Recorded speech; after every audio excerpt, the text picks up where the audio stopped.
Kawan saya Yudi Julfahri Agam Fitriadi, Gema Salam Ramadan, ya di sini pasti kenal, ini alumni IPDN semua. Kami bersama-sama mendirikan camp militer Tadrib Askari yang terafiliasi dengan gerakan Tanzim Al-Qaeda. Waktu itu belum ada ISIS, tapi pemikiran-pemikiran takfir itu sudah mulai ada. Dan semua itu A'udzu billahi minasy syaithanir rajim. Laqad ja'akum rasulun min anfusikum azizun 'alaihi ma 'anittum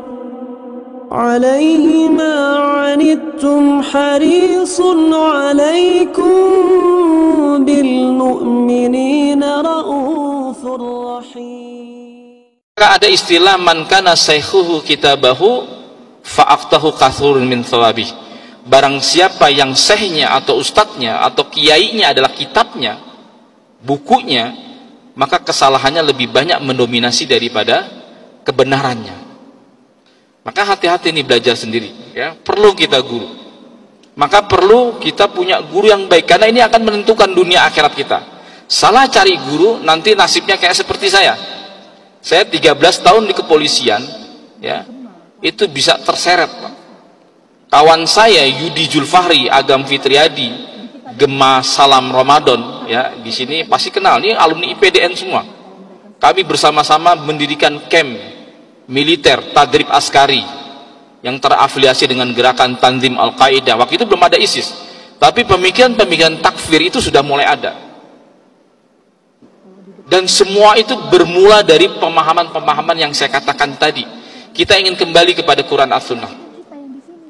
Karena kita salah dalam mencari guru, maka akhirnya kita terseret, terjebur. Jadi kemarin, setahun yang lalu saya diundang oleh Polda Maluku Utara, Pak. Itu ada poluan 2 orang namanya Bribda Nesti dan Bribda Rini. Itu dia, ya, itu tergabung, terafiliasi dengan kelompok JAD dan bahkan mau siap jadi semacam jadi bom bunuh diri. Ya, dan dia sudah siap. Ini anggota Polwan. Sebelumnya ada anggota Polri, saya sendiri. Ya, Yudi Julfari dulu pernah di sini di PDN. Ternyata gejalanya sama. Akhirnya dikumpulkanlah teman-temannya, kawan-kawan di sebuah komunitas yang namanya komunitas sunnah. Mereka pada protes sama saya, Ustadz, saya ini nggak disuruh, ya kami ini bahkan dilarang untuk demonstrasi. Saya, Ustadz, kita menganggap bahwa Bapak Jokowi ini adalah ulil amri kita. Iya, saya percaya itu. Kalian nggak akan diajak untuk ngebom, untuk nembakin, enggak. Kalau diajak seperti itu, kalian pasti akan tinggalkan itu semua. Tetapi saya mau tanya sama antum, antum keluar dari pengajian tersebut, dari halakoh tersebut, dari likoan tersebut, antum menjadi benci nggak di orang-orang di luar daripada kelompok anda? Ya karena mereka melakukan bid'ah, mereka melakukan yang namanya bid'ah, ya. Karena memang tahlilan, kunut, maulidan dan sebagainya itu memang bid'ah.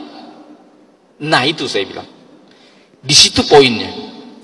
Kami ini, ya, sebelum melakukan aksi penembakan, pengeboman dan sebagainya, itu bermula dari kelompok-kelompok yang pertama mengharamkan yang namanya musik, ya, yang menganggap bahwa tahlilan, maulidan itu adalah bid'ah. Ini bermula dari sini dulu. Jadi paham-paham intoleransi inilah yang sebetulnya, ya, merupakan tangga daripada tangga-tangga terorisme. Ya, seorang teroris belum tentu, ya, seorang intoleran dan seorang radikalis itu belum tentu teroris, tetapi seorang teroris dia sudah pasti intoleran dan radikal. Dan hampir semua penangkapan Densus 88 selama 2 dekade itu pasti menemukan kitab-kitab yang namanya kitab-kitab sekunder yang dimulai dari kitab-kitab seperti ini, Pak. Ini namanya kitab Ad-Durar Ats-Tsaniyah. Ya, kitab Ad-Durar Ats-Tsaniyah ini ada 16 jilid. Itu merupakan koresponden sejak Muhammad bin Abdul Wahab mulai mendakwakan tauhid di Jazirah Arab, ya, di Hijaz dan di Najd, ya, sampai kemudian berdirinya negara Saudi. Koresponden itu dikumpulkan, lalu kemudian Raja Faisal di tahun era 50-an itu menunjuk kepada Syekh Qasim An-Najdiyah ya untuk kemudian menyusun koresponden-koresponden tersebut, dan saya bawakan ini ada 16 jilid. Yang saya bawa dari rumah adalah jilid 1 dan jilid 9. Nanti saya bacakan. Nah, kitab-kitab tersebut dibawa, Pak. Ya. Kemudian kitab-kitab tersebut menjadikan referensi pasti ya. Densus 88 ketika menangkap tuh ada kitab namanya Muqarrar Tauhid. Ada kitab-kitab yang namanya Sabilun Najah wal Fikak. Ada kitab yang namanya kitab-kitab seperti Ad-Durar Atsaniyah fi Ajwibatin Najdiyah. Dan semua para teror, aksi teror di seluruh dunia, para teroris itu menggunakan buku-buku seperti ini sebagai kitab-kitab panduan. Jadi kalau dikatakan Ustadz itu yang sebetulnya bin Wahab itu adalah Wahab bin Rustum, saya belum pernah membaca kitab-kitab Wahab bin Rustum ya, yang kita pakai justru kitab-kitabnya Muhammad bin Abdul Wahab. Di mana letak benang merahnya? Saya pernah, Pak, ketika di daerah Depok dekat di Cikeas, itu dekat dengan Celengsi. Di situ ada markas dakwah ya, yang kita kenal adalah kelompok Roja ya. Dan saya mendengarkan ceramah-ceramah dari mereka. Waktu itu saya baru keluar dari penjara, saya ditahan selama 10 tahun oleh Densus 88. Kemudian saya keluar ketika 2016 awal ya, karena kasus terorisme. Anda bisa klik di Google tentang Sofyan Sauri ya, mantan anggota Polri ya. Ternyata ya itu akwal, kutipan-kutipan itu sama sebagaimana persis apa yang pernah saya bawakan dulu. Hanya kemudian kelompok-kelompok salafi ini atau kelompok-kelompok sunnah ini itu masih main di tataran yang namanya kuburan, Pak. Tentang syirik-syirik, kuburan dan sebagainya. Tahlilan, tabaruk dianggap sebagai sebuah ubadul kubur. Sementara kami kelompok-kelompok teroris pada waktu itu sudah mulai mensirik-sirikan yang namanya demokrasi, mensirikan dan mengkafirkan bangsa dan negara ini karena